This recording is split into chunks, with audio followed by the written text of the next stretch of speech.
اسرائیلی تاریخ کی سب سے ہولناک رات، ہر طرف آگ، دھویں اور تباہی کے مناظر۔ ایران کے تباہ کن میزائل حملوں نے اسرائیل کی اینٹ سے اینٹ بجا دی۔ ایران کے میزائل حملوں سے اسرائیل کے کون کون سے علاقے تباہ ہوئے اور اسے کتنا نقصان اٹھانا پڑا، آئیے آپ کو تفصیل سے بتاتے ہیں۔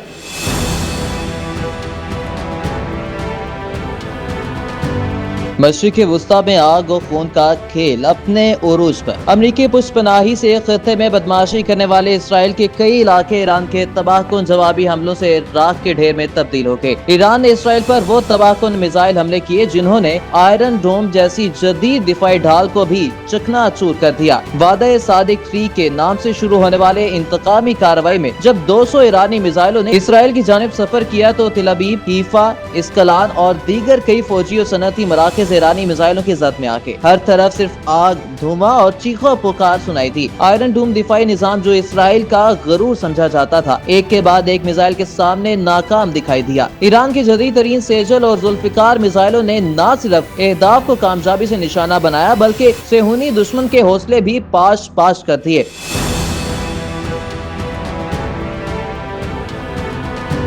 ایران کے یہ جوابی حملے صرف انتقام نہیں بلکہ منصوبہ بندی اور اسٹریٹجک وار فیئر کا حصہ تھے۔ ایران نے الیکٹرانک جنگی ٹیکنالوجی، جیمنگ سسٹمز اور ڈرونز کی مدد سے اسرائیلی دفاعی نظام کو مفلوج کر دیا۔ اسرائیل کے شہری علاقوں میں بجلی غائب، اسپتال زخمیوں سے بھر گئے، سائرن کی آوازیں ہر لمحہ خوف کی علامت بن گئیں۔ ہزاروں افراد بنکروں میں چھپنے پر مجبور، جبکہ کئی مکانات راکھ کا ڈھیر بن چکے ہیں۔ اسرائیلی میڈیا کے مطابق ایرانی میزائل حملوں کے دوران اب تک 4 اسرائیلیوں کے ہلاک ہونے کی تصدیق ہوئی ہے، جبکہ زخمیوں کی تعداد 60 سے زیادہ ہے۔ ایرانی سینئر کمانڈر کے مطابق اسرائیل کی ان 3 ایئر بیسز کو نشانہ بنایا گیا جو ایران پر حملے کے لیے استعمال ہو رہی تھیں۔ پاسداران انقلاب کے اعلیٰ کمانڈر جنرل احمد واحدی کا کہنا ہے کہ دشمن کو اپنی سنگین غلطی کا اندازہ ہو گیا، اب وہ نتائج بھگتنے کے مراحل میں ہے۔